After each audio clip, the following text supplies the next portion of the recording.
Freedom. Today is the 4th of July in the US, and it is all about how we became a free country. My channel is to help you get freedom, and freedom is from negative stories. And I know you guys are gonna think I'm harping on this, so I'm gonna give you a preference.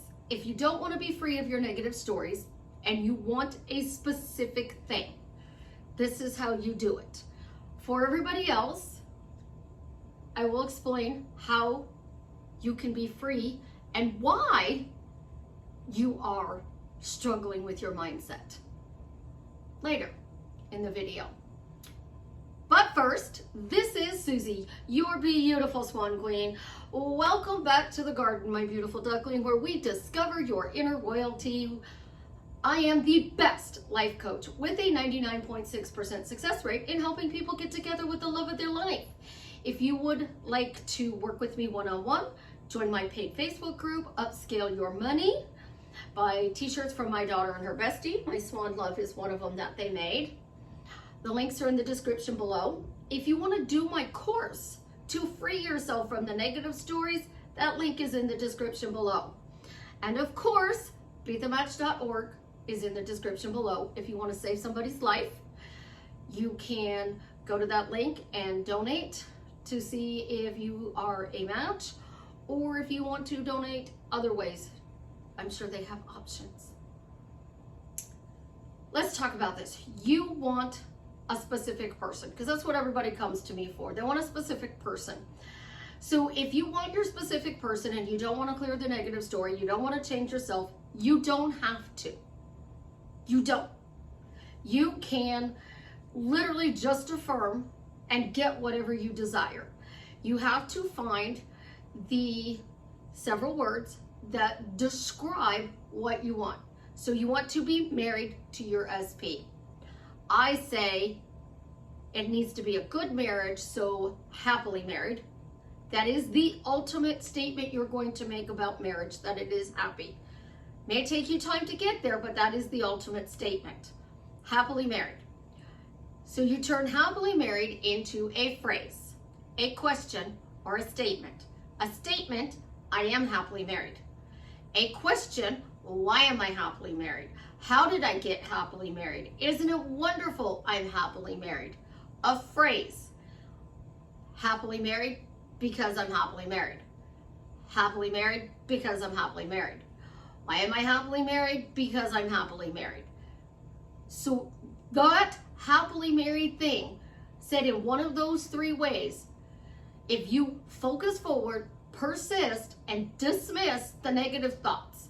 So negative thought, doesn't matter because I'm happily married.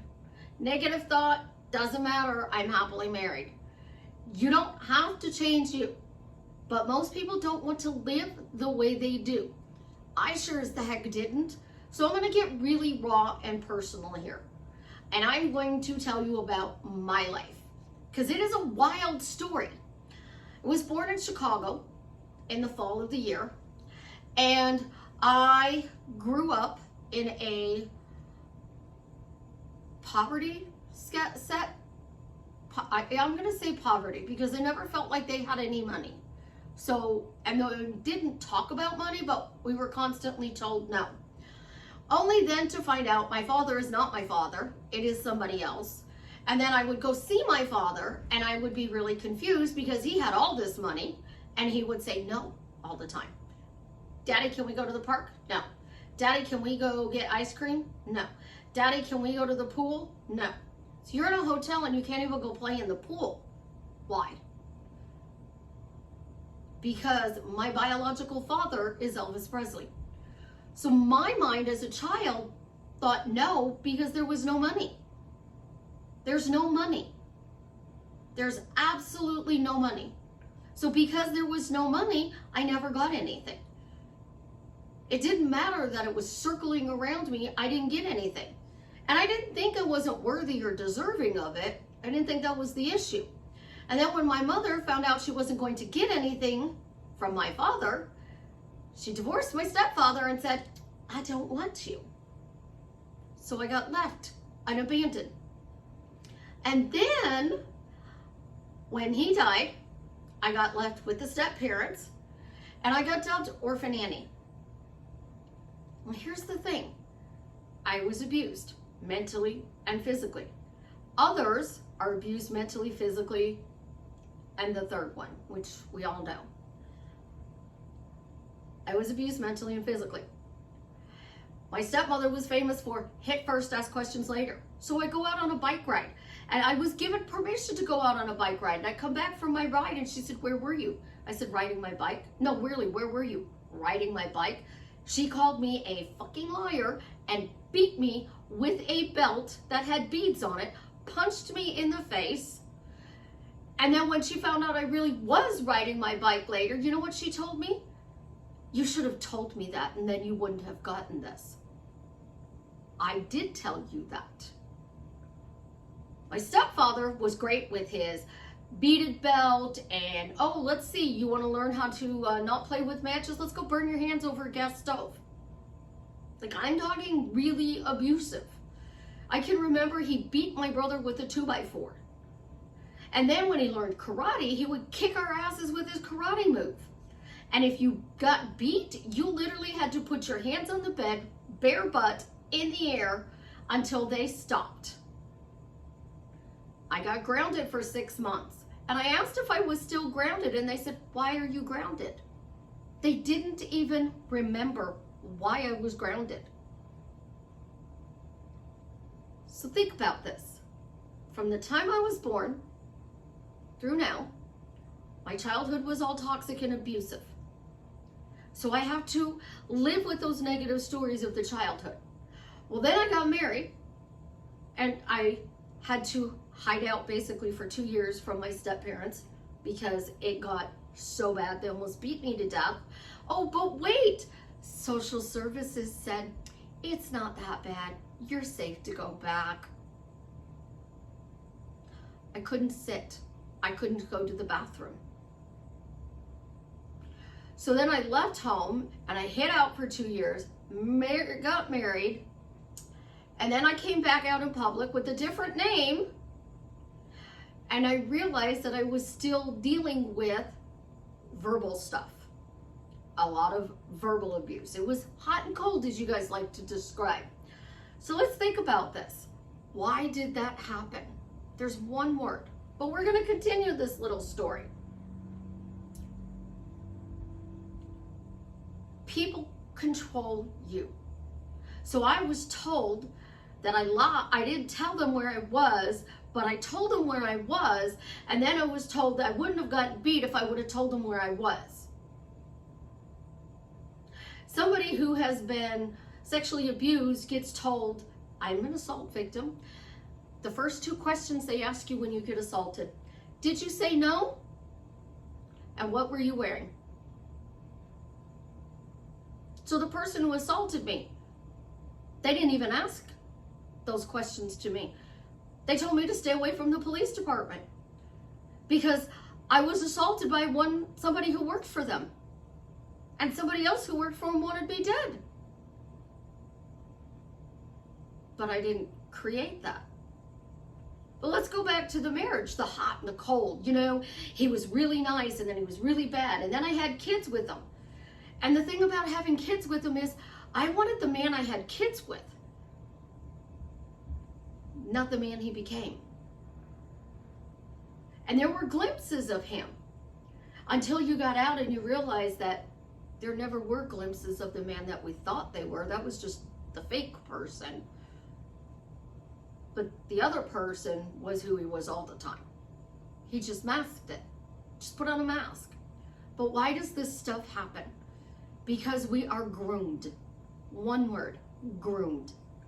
From a child, I was groomed to think that I was the bad person. I was wrong. Getting my hair brushed, I would get beat to get my hair brushed because I had long hair down to my butt. And when they would brush my hair, my mother would beat me if I said ow or jerked or moved because, oh my God.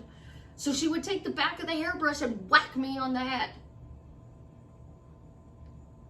We're groomed. Groomed. And if you think about this honestly, not only are we groomed, but we're carrying somebody else's baggage. I wasn't the perfect parent, but I did the opposite of what they did to me to work to be a better parent. And then with the knowledge that I was given as I was a parent.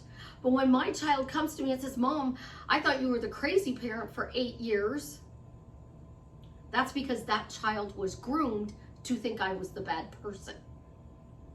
You are abused in the worst way possible, and you are groomed that that is acceptable behavior. You're groomed not to tell anybody about it. You're groomed to think that you did something wrong and that you have to keep coming back to this person to give them what they want. But now if this was a child and we were just talking about the adult act, the adult who abused this child, we would say, oh, that's okay. That wasn't her fault. That was the child. The adult shouldn't have done that. But manifesting says, oh, you created everything. So you created absolutely everything in your life. So I created them, not knowing which one is really my parent because, my mother said he was, but then I was left with my stepfather, and then my stepfather would say I was orphan Annie. I didn't have any parents. And then when I would bring this up, I was crazy. But then I have memories of him coming to see me. So I have memories. And the last thing he would always say to me when I would leave was, remember, Daddy loves you. But let's talk about grooming. The person who grooms you controls you. And Priscilla is the perfect example for this. She controls the way the world sees Elvis. Members of the Memphis Mafia go, I was there, I know the truth. Linda Thompson and Ginger Alden have even said, I was there, I know the truth. There's even reports that they've said that about the Elvis movie. I was there, I know the truth. That's the thing. You know the truth. But you have this negative story inside of you. And this negative story is what's holding you back from having peace of mind. And discovering your inner royalty is going from pain to peace to joy. Your pain, what they groomed you to think was normal. So we're going to get a little bit more personal now.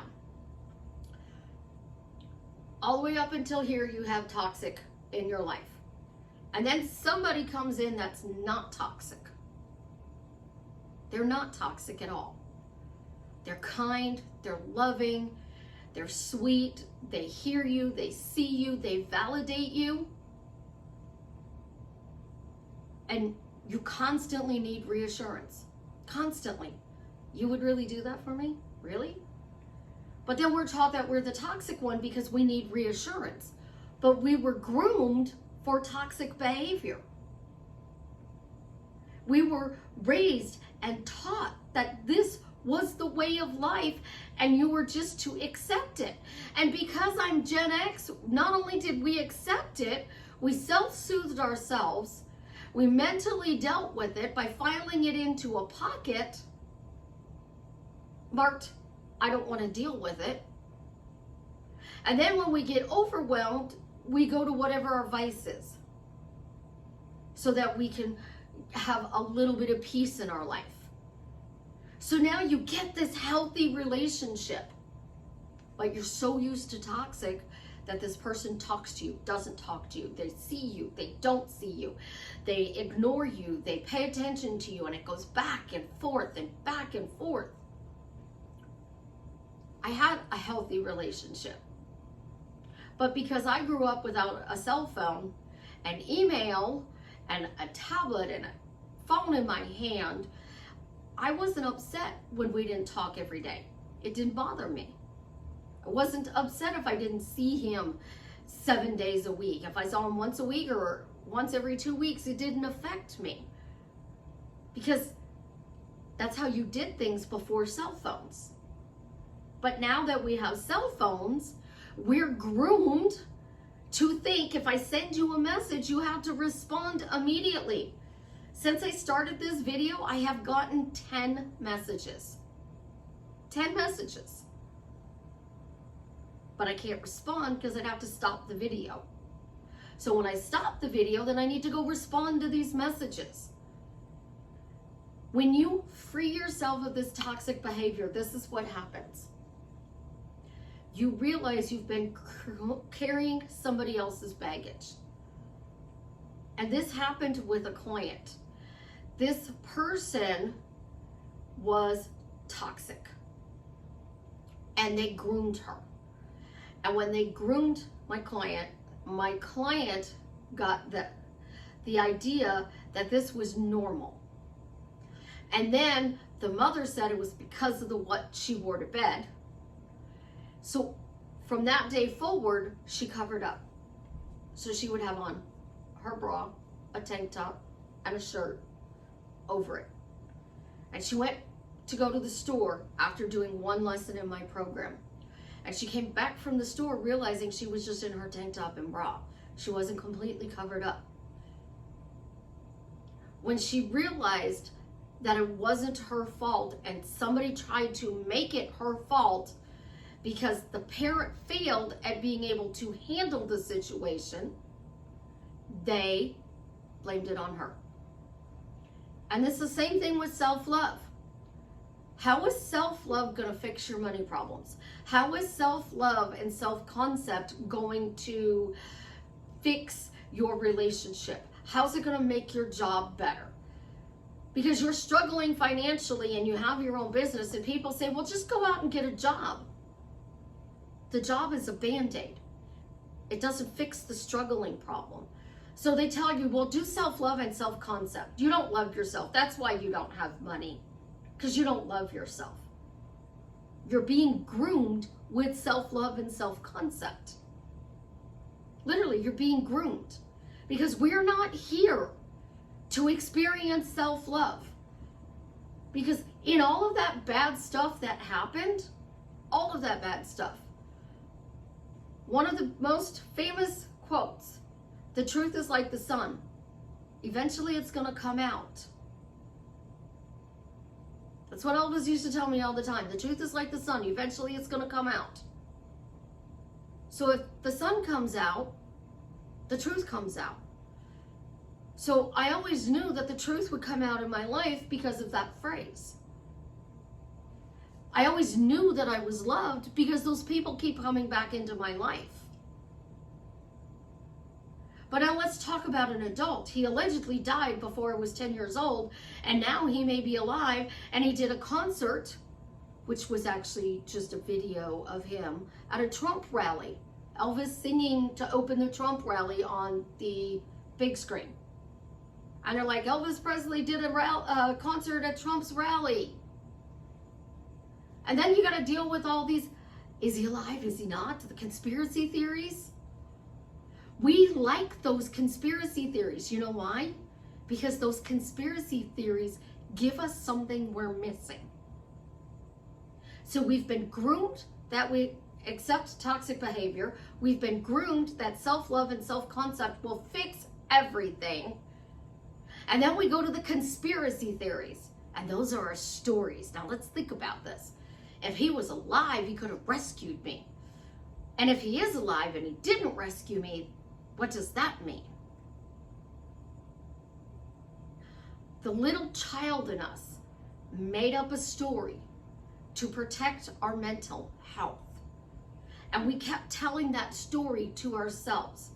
But as time went on, that story became like the fish tale. And that fish tale is, I caught a fish and it was this big. And The Rock just did this. He caught a fish, and The Rock is a huge guy, and he held the fish out like this. So he held the fish out like this. So it made the fish look even bigger because the fish was in front of the camera and he was behind it. So that fish started out where it was 12 inches long, and then it became 24 inches long, and now it's 36 inches long. Think about it. Everything in life is a story. and you're being told by the manifesting community, their rules, their ways of getting things, that you have to ignore the 3D, you have to shove down the negative, you can't have a negative thought, you have to be positive, you have to control your mental diet. But let's take today. Today's the 4th of July. A lot of people are going to go out and celebrate in the US. And some people are going to get cut off in traffic. Some people are going to have accidents with fireworks. Some people are going to get rained on. Some people are going to have an argument with family or friends at the 4th of July celebration. You're going to run into somebody you don't want to talk to. And you're going to be like, ugh, I thought I was done with the negative. You're never going to be done with the negative. That's why you hold on and ride the good times as long as you can. And anybody who tells you that circumstances don't matter, just ignore 3D. It's you pushed out. I was abused. I would never deliberately hurt somebody. I had a heated discussion with somebody yesterday. And I walked away, and I'm still angry about this topic. But I came back this morning and I responded to their good morning, how are you today? And I said, I'm still angry. I said, I've calmed down. I said, because I don't feel like I'm being seen and heard. The solution that everybody is giving to a situation is just a Band-Aid. It's not going to change the core issue. So whatever the core issue is, ignoring the negative, push down the negative, take 100% responsibility for everything that happens into your life. But yet we would tell a child as an adult that we were helping, that when somebody hurt them, it wasn't their fault. Why would we tell ourselves as an adult it is our fault? Oh, I know. It's because we're lying to the child. We're lying to the child to make the child feel better. I mean, that's ridiculous, guys. And then you take this, you create everything to you create what I do. So thank you for creating my shitty life. I really appreciate it. But through your life, you have stories and you have reactions to the stories. So something negative comes up. I got upset. I had a hot debate, heated conversation. And this morning I said, I'm sorry. There's no excuse for what I did. I said, I just felt I wasn't being seen and heard. The person thanked me for the apology and said they understood that the solution was a Band-Aid. It's a Band-Aid. And then I get my clients who go to me, Susie, you don't give me great job. Well, you're telling me you created a new phrase to get the love of your life. You're not telling me that your negative story is getting quieter. You're not telling me that you're seeing success in the relationship changing. You want great job on this new phrase. It's a Band-Aid. It's a Band-Aid. There are 600,000 words in the English language. There is no perfect phrase.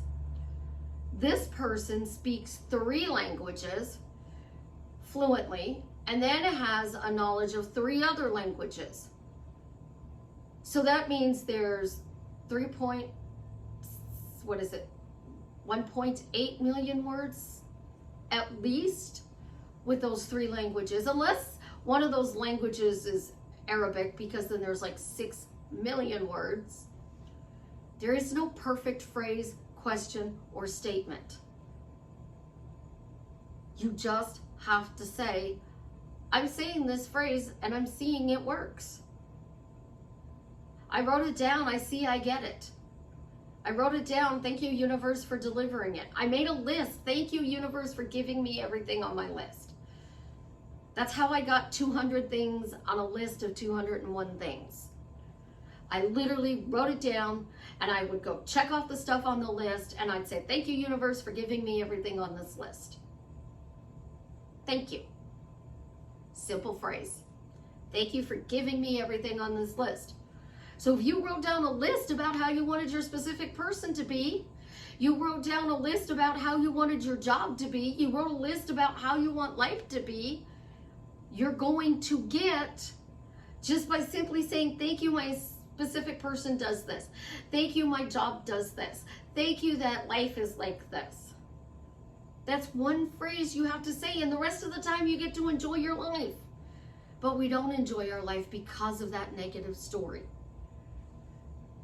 You're not crazy. That's why I call you my beautiful duckling. You are amazing. You are unique. You are incredible. And I just recently watched a movie, and the movie was about a period of history where we had segregation. We had segregation, but white wealthy women had black women cleaning their house and taking care of their children. And the black ladies would tell the children, you are important. You is important. You is beautiful. You is smart. You is kind. They would tell them that, especially after they got berated by their own mother. And some of those people tell me, you know, it was the maid who was actually more of a mother to them, who raised them up and made them feel like they could do, have, or be anything in their life. It's why when a beautiful black woman comes to you and says, sit down, eat this, and listen, and you're like, I gotta go, and they say, sit down. And they tell you, start asking your children, why are you so good? Why are you so well behaved? Why can I take you anywhere? And those 3 questions drastically changed your life for the better, because the angel that delivered it was taught that. You weren't taught positive stories. Unless you're one of those blessed people who have lived a charmed life, negative comes and goes. Good comes and goes. In life, nothing is permanent. You're never going to be permanently in the state of good. You're never going to be permanently in the vortex.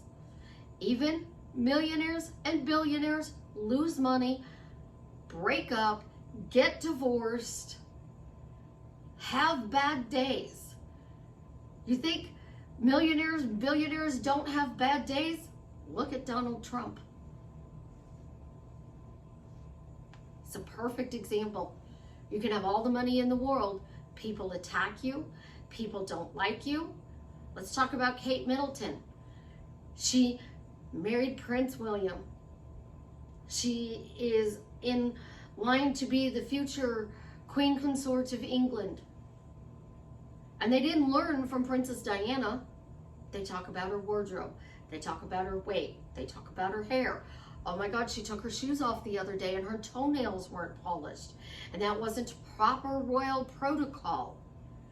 She wears an outfit. They compare her to her late mother-in-law. You don't think she has problems? Oh, let's talk about her kids. Those beautiful, adorable children. They're sitting somewhere and the little one is making faces and laughing and giggling and entertaining himself. Just like any other 4-year-old would. Nothing is guaranteed. And the only thing we can control is how we react to a situation. And sometimes we can't even control that. Pat yourself on the back, because if you're watching this video, I am so proud of you. You are important. You are beautiful. You are incredible. You are so unique. And when you free yourself from these negative stories and you get that peace in your life, there's still going to be something bad that happens. That person who caused the negative story may pop up into your life and you have a bad reaction to it. And you think, oh, I thought I was free. And you're like, I guess I'm not. No, that's called a trigger. They triggered you. They literally triggered you. And because they triggered you, you reacted. So most of us are left with some form of complex post-traumatic stress syndrome, anxiety. Some of us became cluster B personalities because of what happened to us. So now we suffer because anybody who was turned into a cluster B continues that behavior. You were groomed to think that trauma is the way of life, but you're not supposed to tell about it and you're not supposed to clear it. We were groomed to believe self-love is going to fix everything. We are groomed to believe we can never have a negative thought in our life. We are groomed by the people that we surround ourselves with. If you surrounded yourself with me, even though you see that I might have an issue today or tomorrow, or I'm having an issue that's been ongoing for weeks, I'm still raising you up. I'm still like, you got this. It's okay that you're having a bad day. I love you. I got you. Let me help you. How can I help you? And then I'll tell you that there's two choices in this situation. And ultimately the decision is yours to make. Do you want to talk about the pros and cons? No, I don't. Okay, well, just know that I'm here. So then I will check on you and I will call you and I'll be like, hello, beautiful, how are you today? Oh, I'm having a rough day. How can I help you? What can I do for you to help you through this day? And if you tell me I just need to vent, I'm going to listen. And if you tell me tomorrow I need to vent, I'm going to listen. And then I'm going to ask you tomorrow, it's been 24 hours. Do we want to find a solution to change the situation? Because we don't want to stay in venting. And I'm going to bop you in the head. And when you come at me with a new phrase, I might not say, great job. But when you come to me and you say, Susie, I made it a whole hour without having a negative thought, I'm going to be jumping up and down for joy. I'm going to be so excited. Then you tell me I went a day. I went 2 days. I went a week. And then day 8, something happened. And you come to me and you're like, I broke my streak. And I'm like, no, I didn't. We had a day, a normal day.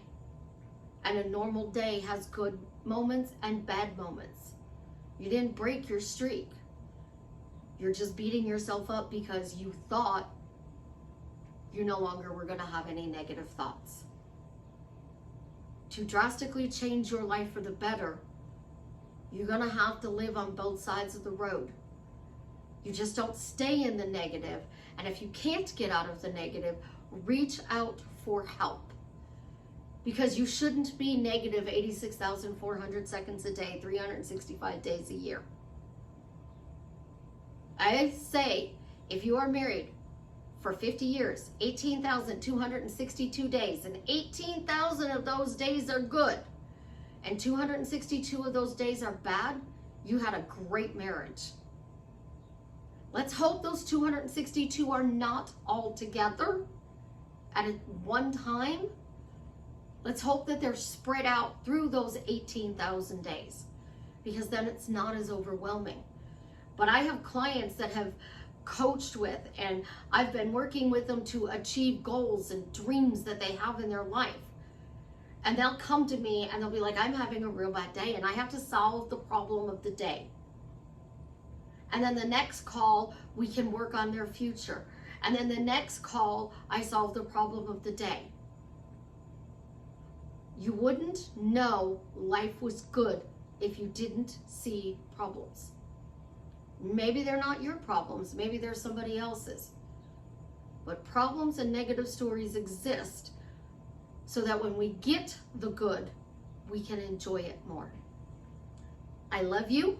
You have an absolutely positively amazing day. And as always, leave me a comment and let me know how I am drastically changing your life for the better.